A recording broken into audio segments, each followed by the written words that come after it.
Thank you so much for joining us for the session and strong welcome from the entire startup grind community world over and in Stockholm and Osaka and Hong Kong because participants have joined in from there. So over to you. Tell us a little bit about yourself. Let's begin there. Yeah. Tell us who is Julia Delin. Yeah. Yeah, sure. So my name is Julia, and I currently head up the Stockholm School of Economics incubator called SSE Business Lab. And I graduated from SSD myself in 2016, and before that, I sort of started my entrepreneurship journey in around 2012, trying to understand how I can sort of have an impact on the world.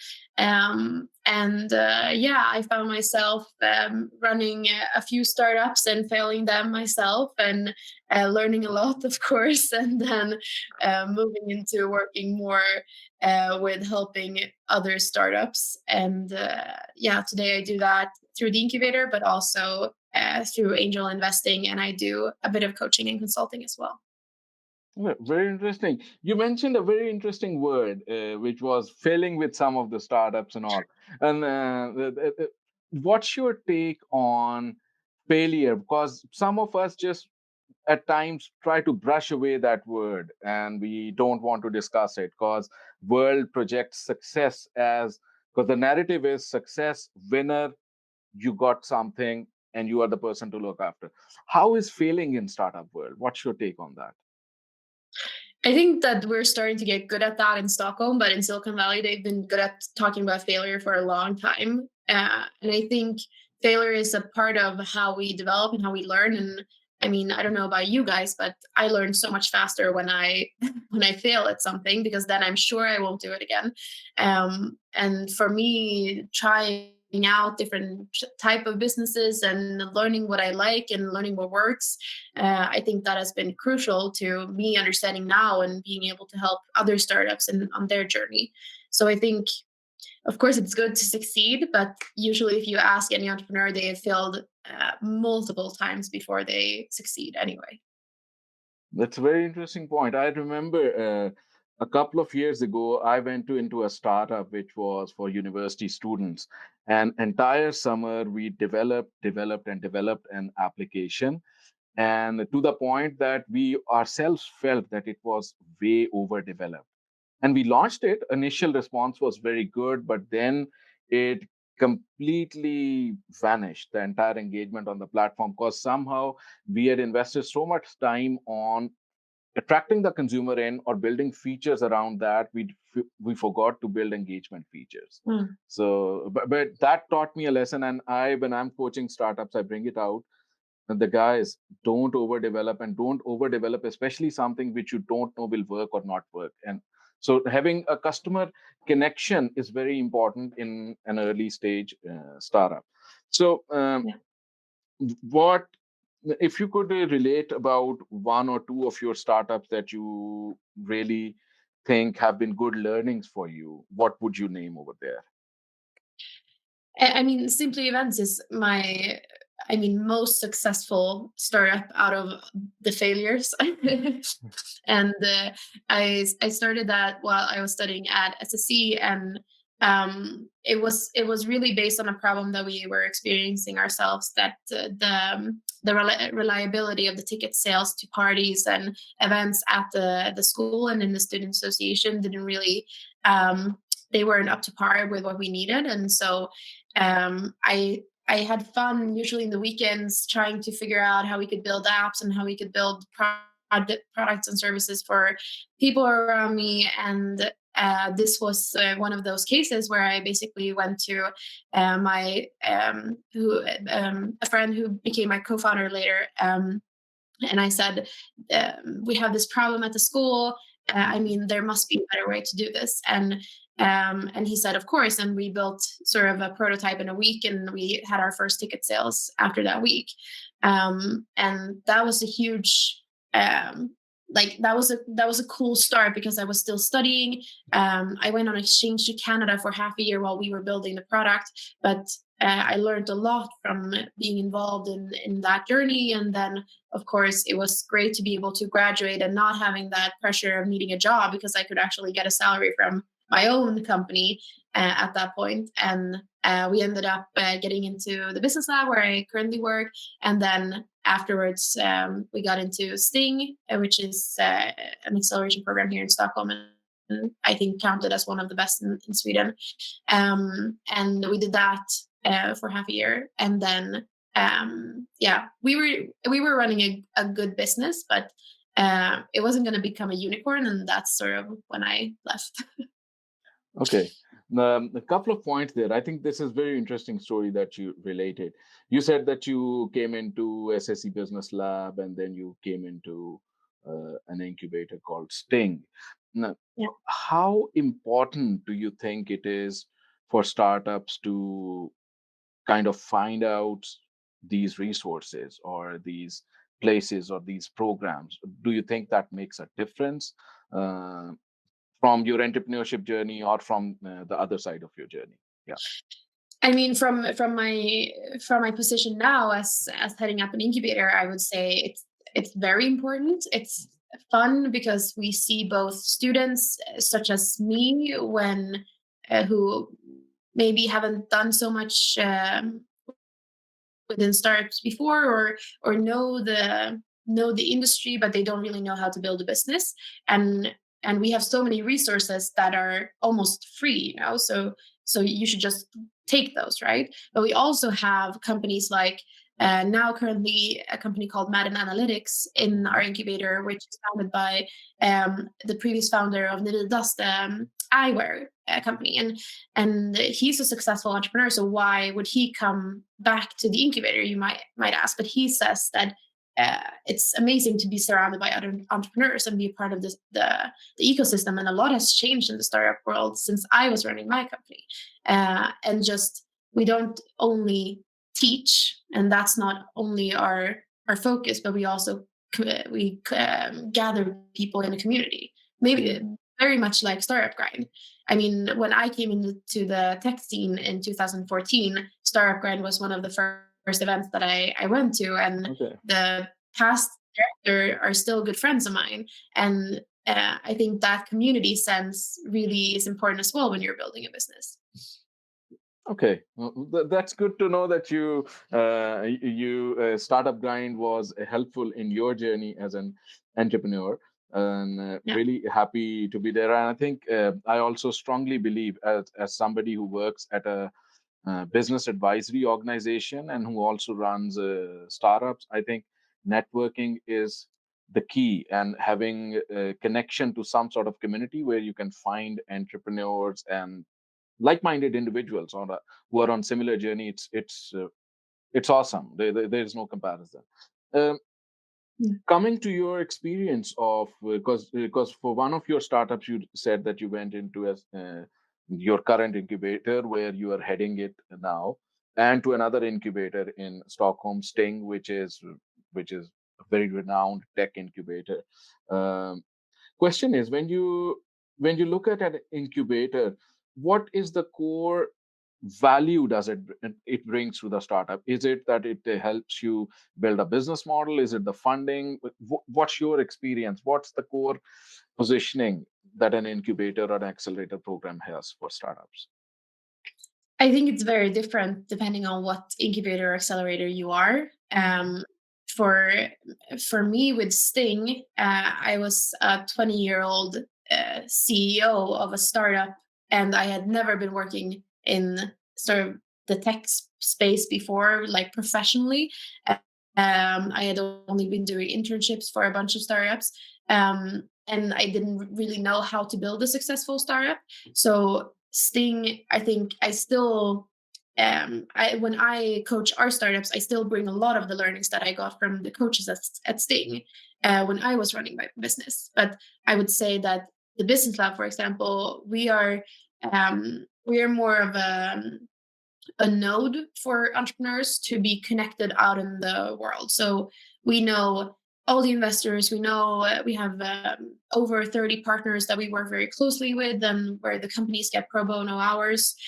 We have coaches from the business sector, so no coaches are employed, but we only have people who come in from outside, which means that the startups get a much closer tie to the business sector and the world around them. And as a university incubator, that makes more sense for us, because if you're a student, you might just have seen sort of the student world and the connections that the school has. But we are sort of that tie into the business sector.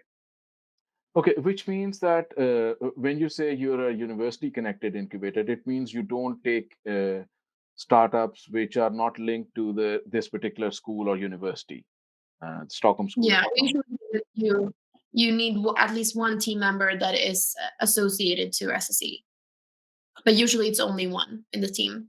Okay. Um, you also probably built one of your startups while you were a student.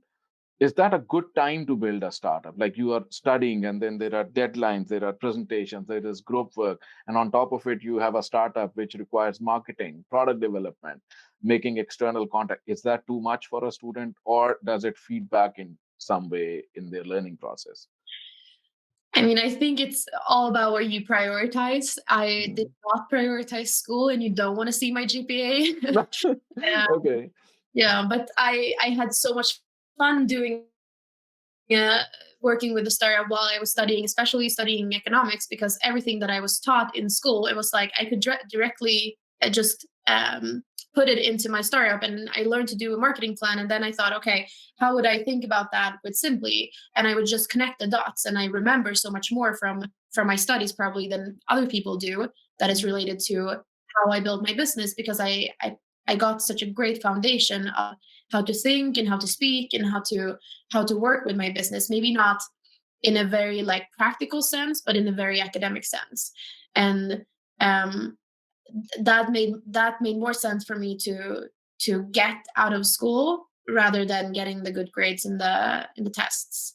And for me, it was amazing to be able to live off of CSN, our government funds where we get for studying, while I was starting up this business. And then eventually, when I graduated, we had made enough money to be able to take out a salary. And I think, like, of course, that's a great situation to be in. So would you then say, as far as that, it's good for students to build a startup on the side? Is that something that you would say? Yeah, if they don't think that their GPA will matter anytime in the future. I mean, I know that I will run a business in my life, like for the rest of my life, or I will have jobs where they don't care about my GPA. But I was pretty certain of that when I was studying. And I think that, of course, your GPA doesn't matter, but I spent more time making connections with other people at school, and knowing them now, I think makes more sense to me than, yeah, learning what was on the tests, basically. But that's a very interesting thought, because recently there's been a lot of discussion coming out. Is college degree relevant anymore? And what's your thought? You are a live case, or you are a live example, because you had education. You can relate a little bit about how your previous education helped or did not help. But do you think college education is relevant anymore for professional world, startups or no startups, or is it still relevant? I think it depends a lot on what you do with your university degree. I mean, I usually say that I got three things out of SSE. I got the network, so and the friends. You know, I have friends who now work in positions all over the world and in all different kind of industries. And I mean, I grab lunches with them sometimes, and we keep a close connection, which is amazing. But I also have friends who went to SSE who didn't make any connections, and of course they didn't get that out of studying.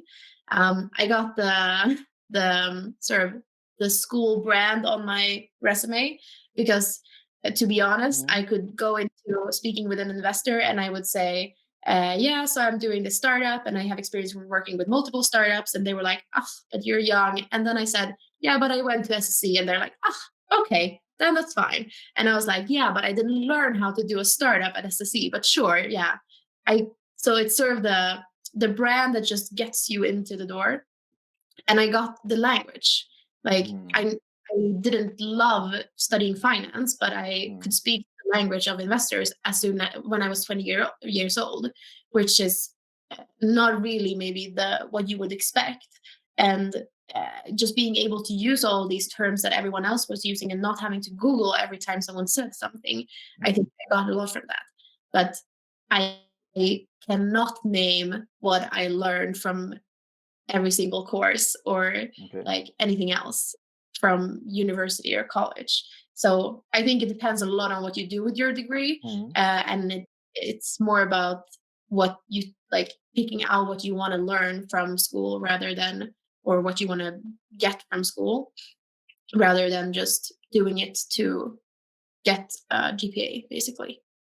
I think very interesting thought, and I'll just turn to our attendees here. So, if some of you are studying right now, are in high school, even high school is good because I've advised a lot of UF Företag, which is the young company builders in Sweden. There's a program.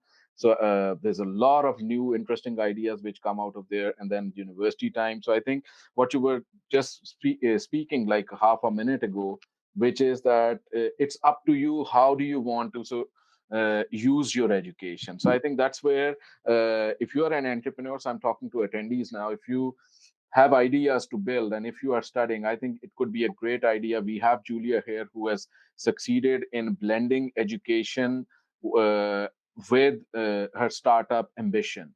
I think it's a great way to add connection side or practical learning side to your education. I think it kind of feeds into both sides. So nothing alone would be sufficient, but together it's a nice combo, I would say.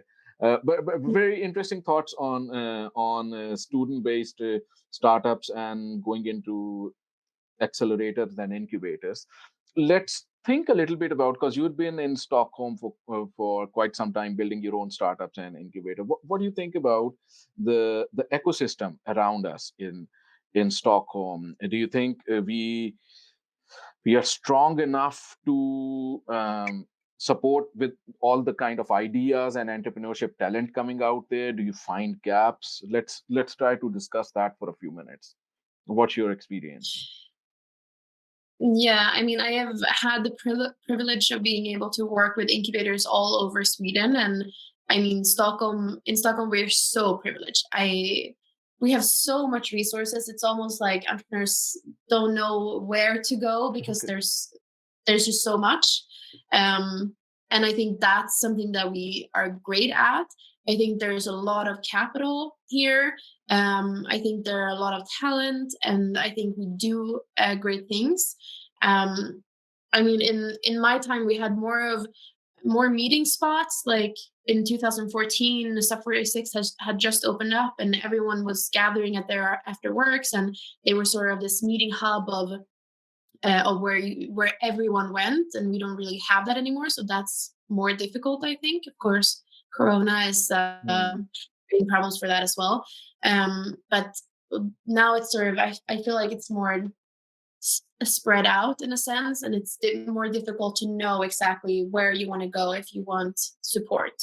But as an incubator, I Hmm. would I would love to see more entrepreneurs coming out because we have this incredible Hmm. ecosystem, right? And we have this much capital, and investors are just waiting to invest their cash somewhere. And yeah, we have such amazing sort of yeah Okay. opportunity here. Okay. I think very interesting points that you mentioned. And let's try to take one of these, because you said that Stockholm has so much to offer. It's like there's a lot of resources out here, but at the same time, you're saying that maybe the entrepreneurs don't know where to go or to find those investors. Because when I talk to entrepreneurs, they're always like, where are the investors? But now you're telling me there are investors who are looking for. So what could be a way to make this easier? Could this be done could something be done at Stockholm level to make it easier for entrepreneurs and investors and the resources to locate each other?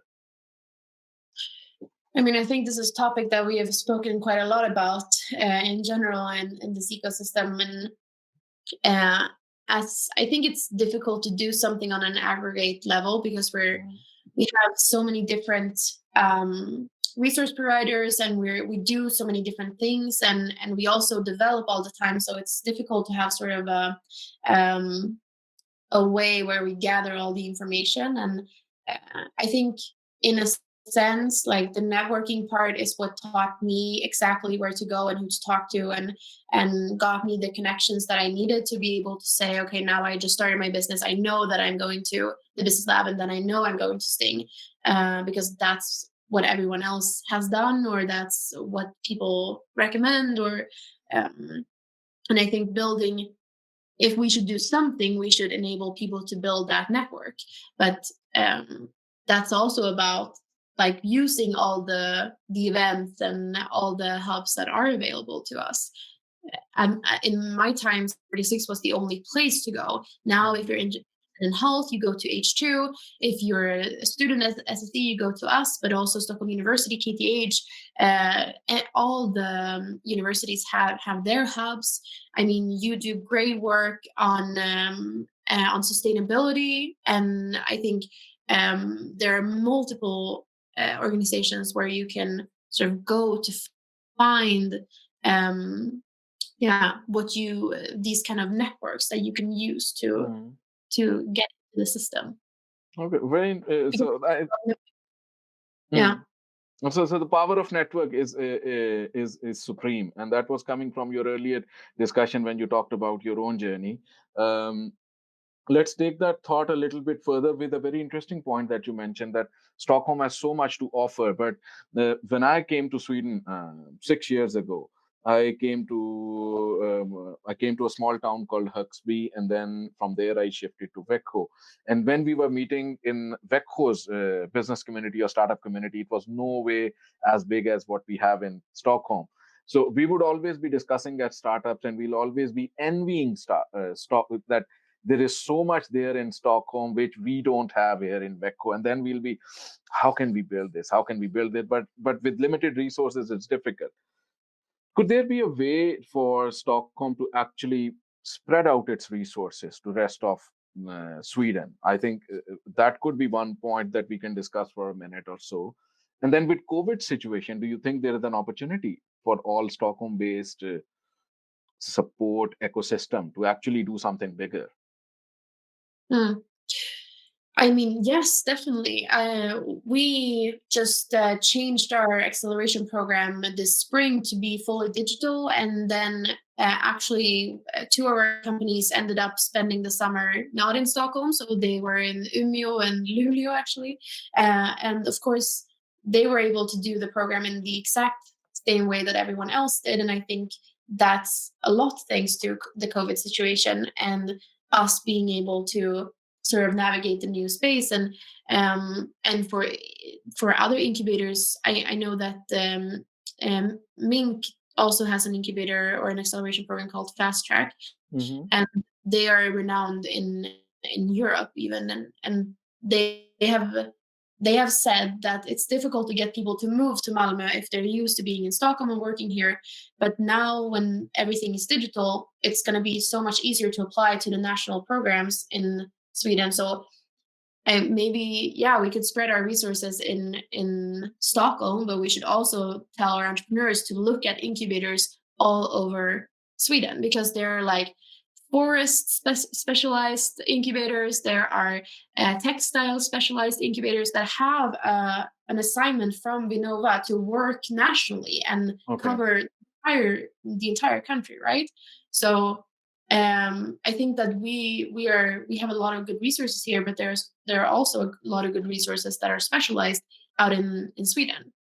Okay, very interesting. So what I take out of what the point that you made, that of course one route is that Stockholm could spread its wings, so more people could come to Stockholm-based program. That's one. Second is Mm. even entrepreneurs in Stockholm could look at other cities, like you're talking about Mink in Malmo, could look at other cities and see if virtual programs exist there. And third is that entrepreneurs anywhere in Sweden can look at global programs as well. So I think Yeah. the crisis that we are going through as COVID, it has it has opened one door of opportunity, at least that through virtual um, switchover, I would say, some of the things which were not accessible. For example, some of the attendees here are not from Stockholm.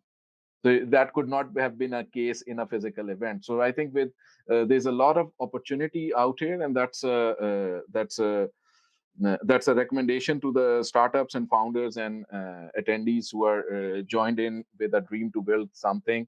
Think of the entire world as virtual and just make connections. As Julia is saying, networking is the key. And the other key is going virtual and finding out programs which fit your ambitions. So don't be limited to your city or to the nearest city. Go anywhere. Okay, brilliant thoughts, Julia. Let's, And just to add on yeah, that, yeah, please go I ahead. have to say, so basically all incubators and accelerators in Sweden, they have an assignment that they take 45-minute coaching meetings with all new ideas that they meet. So if you have an idea and you want to, and you are interested in any of these incubators, like it's a very easy first step to just have a meeting with them and see what they say. And even if that incubator or accelerator isn't good for you, they probably know who you should talk to next. And that's a way to get into the network as well. Brilliant. That's a brilliant thought. So advice to entrepreneurs: look at opening up kind of ideas meetings in your ecosystem, because maybe thinking alone is not enough. Just get external advice very early on to spread your wings. With wings spread Mm. out, you have a much higher chance of flying well. Brilliant, Yeah. Julia. Let's talk a little bit about early stage startups or the building process of a startup. What do you think, based on your experience as an entrepreneur and angel investor, as well as your experience of building ventures through SSE Business Labs? What is crucial for an early stage startup for it to succeed? What do you think? It's a very broad question, but let's start somewhere and try to kind of narrow down our discussion as we build it. Yeah, I mean, um, I have tried to understand sort of what makes a successful startup for the 2 years that I've been at Business Lab, and trying to figure out, okay, what do I see among the startups that succeed? What do they have in common? And what do I see among the startups that don't succeed? Do they have in common? And I think that something that I've noticed is that the startups who end up succeeding, they are the ones who really take on these huge problems, or they fundamentally change something. It's not just incrementally, doing a small change that somewhat improves something, but it's really just twisting an industry or twisting a way that we work and just flipping it over and thinking, okay, so if we assume that there hasn't been anything done before, like how would we redesign it if we would do it great? And those companies end up succeeding, while companies like Simply Events that I ran, where we were like, let's make an Eventbrite, but a bit more pretty and a bit more fast and a bit more reliable, those companies don't succeed because we don't compete on a high level. And I mean, you were saying that it's difficult for, or I say there's a lot of capital, but many entrepreneurs might say that there is not a lot of capital. But there is tremendous amount of capital for ideas like this, for ideas that fundamentally challenge something, and there aren't that much capital for ideas that improve something incrementally. You know?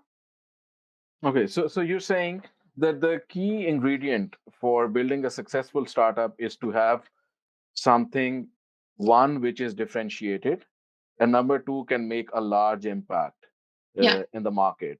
And both these conditions uh, must be met. yeah, Um, but early stage startups also have some struggles. Like, for example, in your own journey, you were a student while you started working on startups. And for example, SSE Business Labs take student-based startups. So maybe time is a crunch. Do you think putting a successful startup is one which the entrepreneurs are able to put 100% or maybe 200% of their time. Is time commitment a key factor in building a startup? Like how much time you put in? Because I'll give a little bit of background, because when I consult entrepreneurs at Companion, I have seen a lot of trend, especially after COVID-19, that people are rethinking their traditional job roles and they're thinking, no, I need to have something of my own. So they're starting something on the side, or people who have lost a job have now found out, I was in this job for 10 years and it never gave me anything. Now I'll do something. So I don't know, is time important? Like, how much time do you think is good to put in a startup for it to be successful?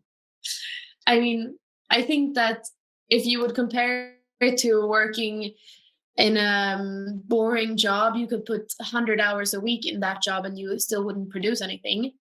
So it's not about time, it's about Mhm. how you prioritize. And I think if you are passionate about a project, you could make that work in as little time as possible. And of course, I would never recommend someone to for like long term work very little with their startup. That wouldn't work. But I mean, if I would start a business today, I would probably go down to working 80% at the business lab and working Mm. 20% of my time with my startup, and then slowly kind of decreasing my workload at the business lab and then slowly increasing my workload with my startup, because then I have some sort of I get a salary, maybe not as much, but I have something to start off with. And I also have, in the beginning, we wait for a lot of things, and we might not be able to work full time anyway with our startup because there's so many things that needs to happen around us. And so I definitely think that you can start a business while you're working and while you're studying, but it should be clear that what comes first. And I Okay. think that's what we're looking at more at the business lab. You can study while you're in the business lab, but if this business is successful, like we want to see you start this business. We don't want to see you say, okay, it's successful, but yeah, I want to also study and do my PhD or whatever. Of course, we help all of them, but for the incubation program, we actually require that it's their sort of um, most important commitment that they have. Okay. So for entrepreneurs, then it means that it is that they need to prioritize. So prioritization is a key skill as an entrepreneur. Second is, more than hard work, it's the smart work that counts. So think Yeah. smartly, like what's the leanest possible way to build your startup. And the third thing which I hear from you is that the time commitment would vary with the stage of the startup. So initially, when you are at an early stage of startup, you will put some time, but as it grows, then you need to create a split second decision, or you are at crossroads, that whether you will go full in or whether it's not the way and you'll keep on concentrating on other things, because as it grows, the startup will put time pressure. um, what about startup team? What's your experience there as SSE Business Lab as well, and your own journey? How important is the team, and what's crucial to have a startup team, to a great startup team? What makes? I mean, for Simply, I think we had an amazing startup team. I joined forces with, I was 20 years old and he was 36. He was a PhD in robotics at KTH and had experience from coding in multiple languages for different startups. And we met at like in the kitchen of Stuff 46, and we Mhm. just saw each other. And like if you see pictures of us, we also look very, very differently.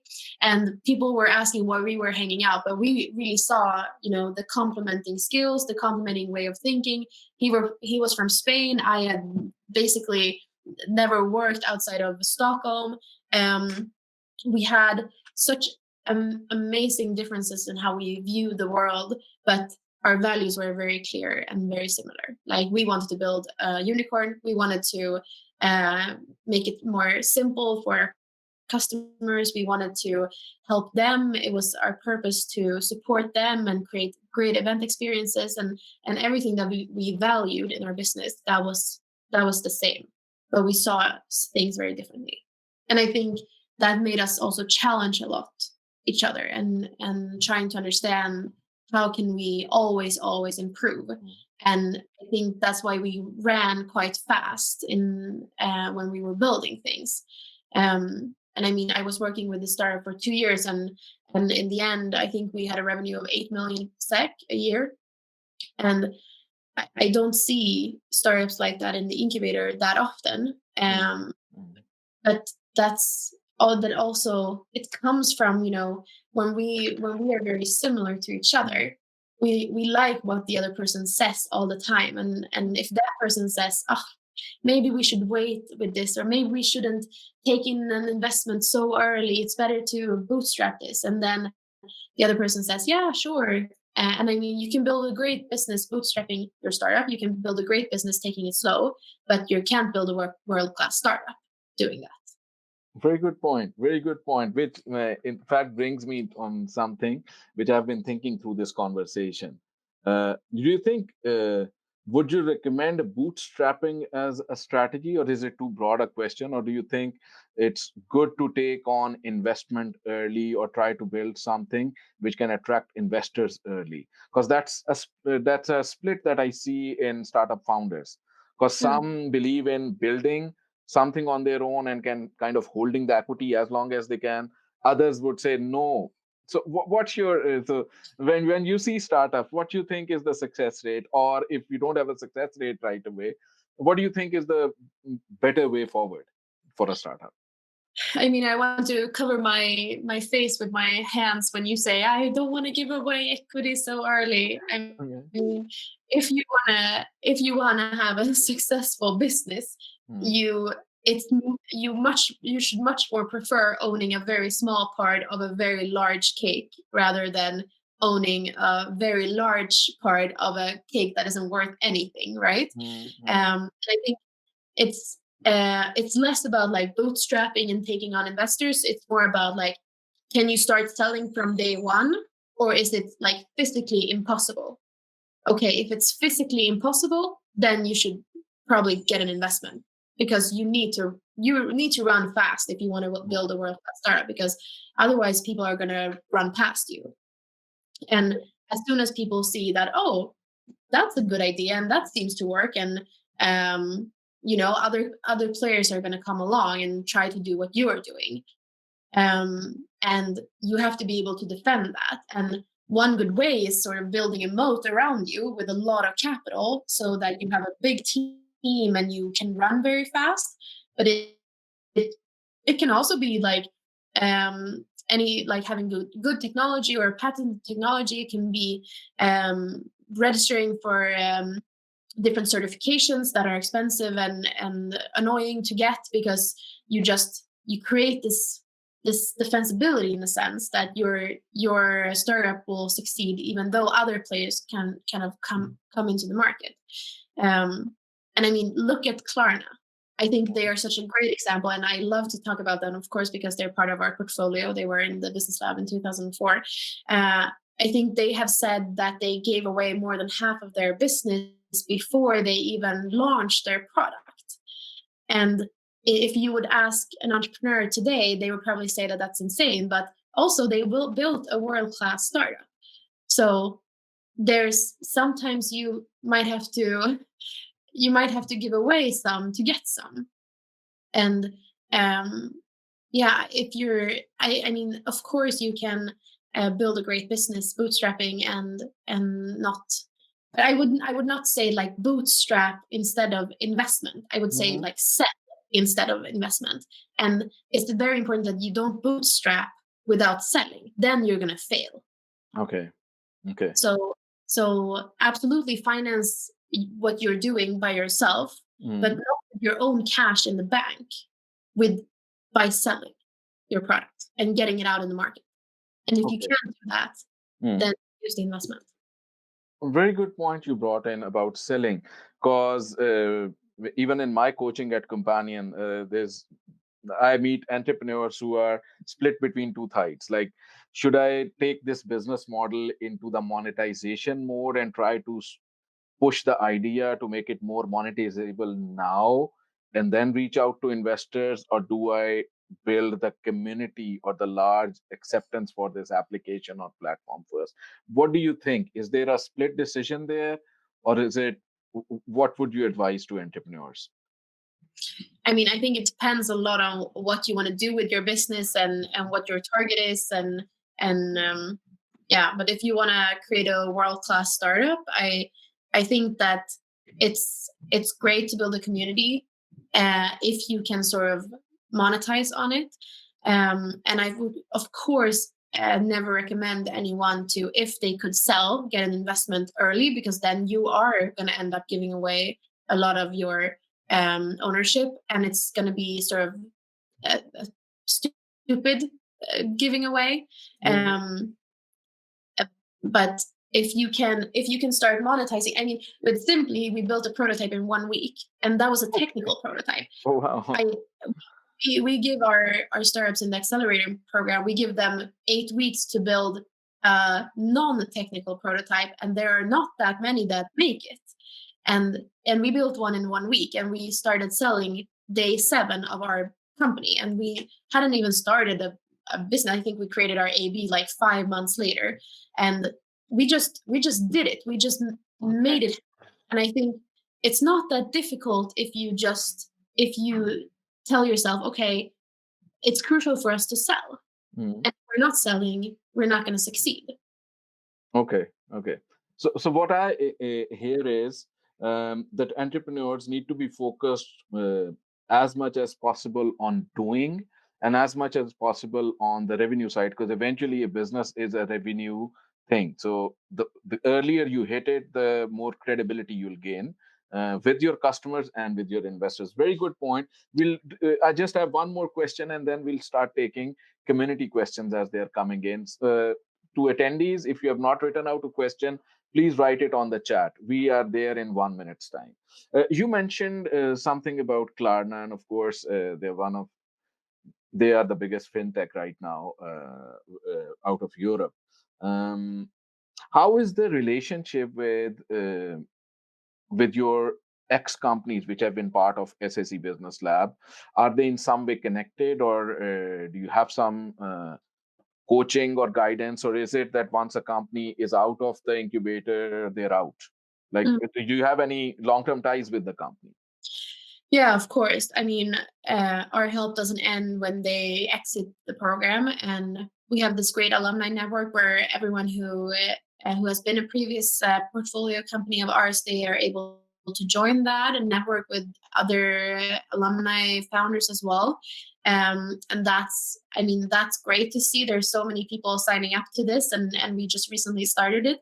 But I mean, also people like Sebastian, who's the CEO at Klarna, he was a part of creating the advisory board at the Business Lab, where they actually professionalized the whole admissions process. Where now Sebastian Knutsson, one of the founders of King, is the chair, but Sebastian used to be that. And people coming back to the incubator not only as sort of wanting help, but also wanting to help others. And we have coaches and mentors and investors that are connected to us who used to be either alumni of the Business Lab or alumni of SSE. And I think SSE is great in that sense, that the community part is still super, super strong. And that helps our entrepreneurs as well. So we don't only connect you with investors and partners and all of that. We also connect you to our incredible network of alumni and people who can really tell you how it's been running a business and helping you forward. Okay, brilliant, brilliant. I think really good discussions. We'll move to some questions now. Let me see if I can. I don't know if Marina has some questions, or if, let's see. Uh, I hope the session is able to add her. We'll just pause for like say 10 seconds or so. No. Hello. Hi, Marina. How are you? Thank you for joining in. We were just wondering if we have had some questions from the community, and we can take them probably one by one. You can probably grab the mic and just put them across. Sure. Yeah, so first of all, thank you both because I really think that you solved a lot of the questions that many have, and you help us sort out what is the path. And so I think it was a great conversation. So thank you very much. And just reading some of the questions. Some are very snappy, some very fast, and some are a bit more elaborated. Hopefully, we get through all of them.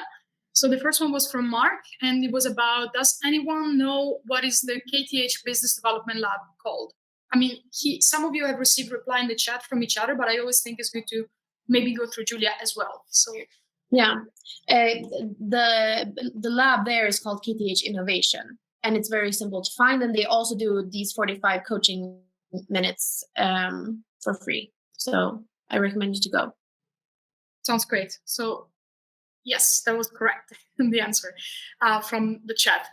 So Michael, Blair, and Suzette connected on this question. They're from the creative industry, and they both felt that there seems to be a disconnect between the arts and creative sector and the startups and business incubator, or the world of business and the world of art seems to be disconnected in defining what is a tech, what is a startup, what is how do you think about that? Like he's asking, are musician, producer, composer driving companies? How would you navigate that question? I know that Konstfack used to have an incubator before, and that they canceled it because they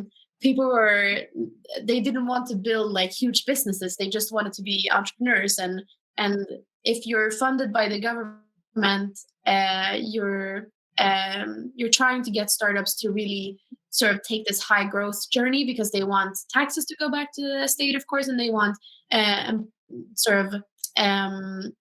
jobs created, right? So it's a difficult mix. I think if you are in the arts industry, you should definitely just join into the startup industry and trying to find people who think like you and complement you. And I would love to see more arts startups and creative startups. If I may jump in, because I advise a lot of entrepreneurs over there, and I think creative and cultural sector is a huge space in Sweden, and there is so much talent out there. There is so much creativity out there.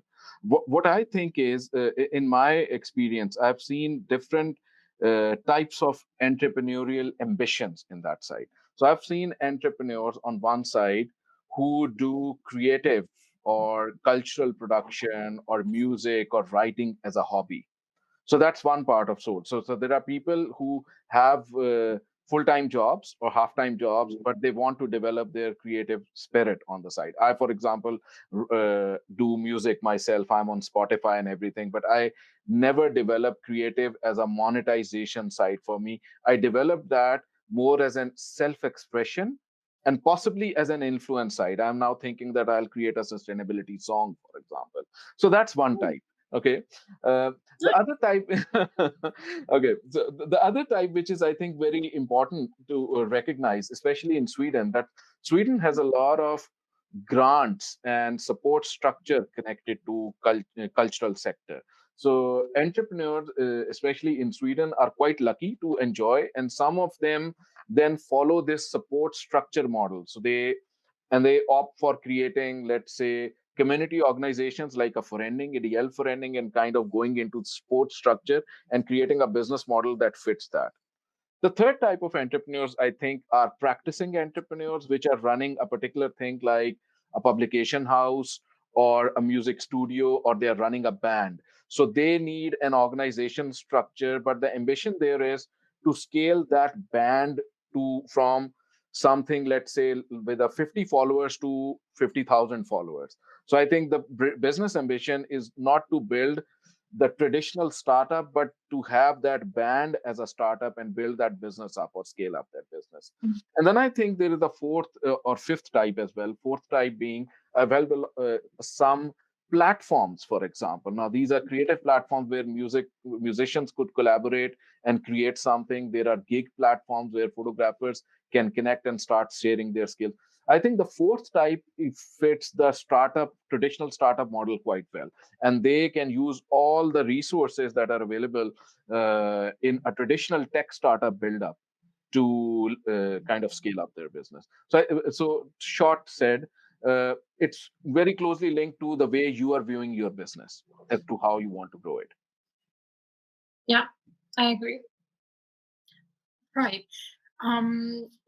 Yes. So Christina asked, I would love to have a meeting with an incubator. How and where? I guess she means where do you start?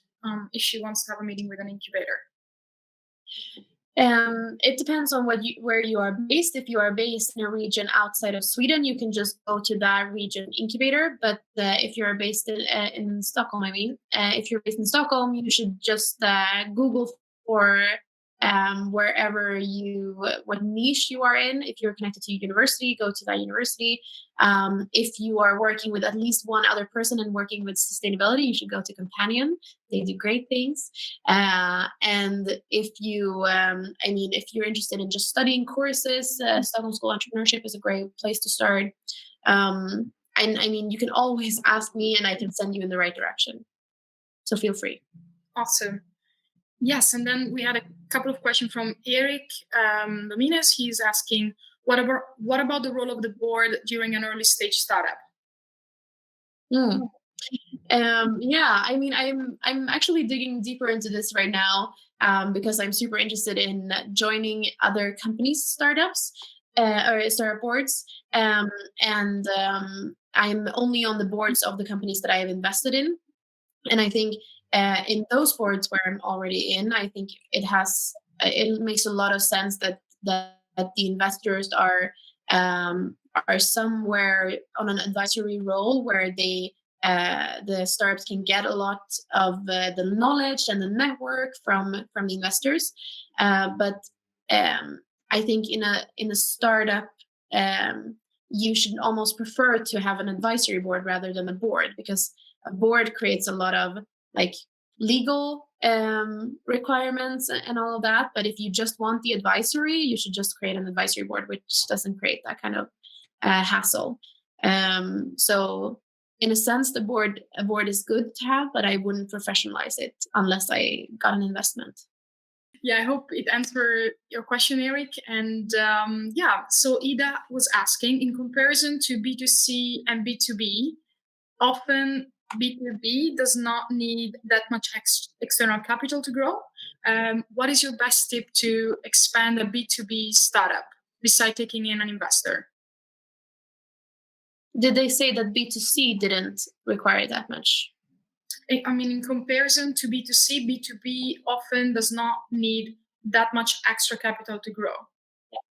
And what would be your best tip besides maybe getting an investor if you wanted to grow a B2B business? Selling. Sorry? I don't understand the question. Selling. Selling. That's yeah. I would say it's more difficult to build a B2C business. It's not as often that the consumers are willing to pay for a product or service if it's not revolutionizing their everyday life, right?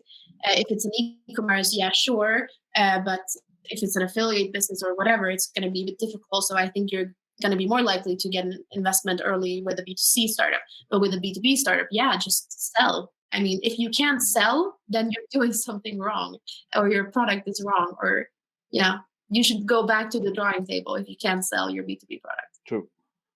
I have one point over there. I think in B2B business, branding is a completely different game. With consumer business, consumer branding is different. You can ride on a product name, create it from scratch. And B2B, it's a lot to do with your own branding, your own authority in the field, because the stakes on the B2B sites are much different. It goes through a complicated decision-making process at the buying organization level. So your positioning as a startup needs to be at an expert level with a lot of authority and authenticity behind it.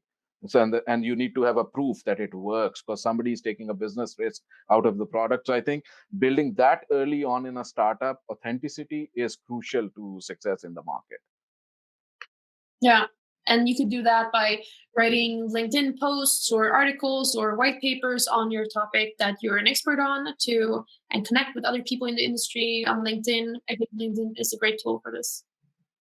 We take one or two more questions because we have overrun the session time. We completely understand people have to go. So anybody who has to leave, they can leave. But we can stick around for 2-3 minutes to answer any quick questions, which are, yeah. That's great because we might have just two left. One is Neil Williams, and he's saying 90% of successful businesses are not unicorns. 90% of unicorns startup fail. Why all the focus on unicorns? I mean, of course, you can build any business. You can be successful with any business, and it's a lot about, I mean, what does success really mean? What's the definition of that? But if I would comment on what a world-class startup is, I would say it's a unicorn, and might not be a unicorn per se, but it should be a growth company that is making a lot of money, probably to its investors, or at least to its owners. Right. And David Nielsen says, if you target brick and mortar retail industry, so stores, showrooms, and customer-facing offices, what incubators in Stockholm may be the strongest one? I think that you could go to any of the incubators. It depends on if it's a SaaS solution. Yeah, to Sting, to the Business Lab, to basically any university-connected incubator, I would say. If you write me, I can help you more on this specific topic. Yeah, that's brilliant. In our follow-up email, we'll send Julia. We'll send your email link so that people can connect you directly. And as Julia was mentioning in our discussion as well, try to go to as many open sessions as possible, because it's good to pick up feedback from other startups and approach outside Sweden as well if you want to. Perfect. So are we done with the questions? Seems to be, yes. Okay, brilliant. Everybody, thank you so much for joining in. A big thank you for the entire community joining in. A big thank you to our sponsors as well as our partners. And of course, to the Stockholm team, and most of all for Julia for being here. Thank you so much for having a very, very interesting and lively discussions. Everyone, we are back on 18th November with Karma and on 10th December with Norgen. So do join our events, and thank you so much. You're all awesome. And we are out from here. Take care. Thank you so much for joining. Bye-bye. I had so much fun. Bye, Julia. Bye, Marina. And all bye, the team. Bye, Julia. Bye, everyone. Bye. Bye.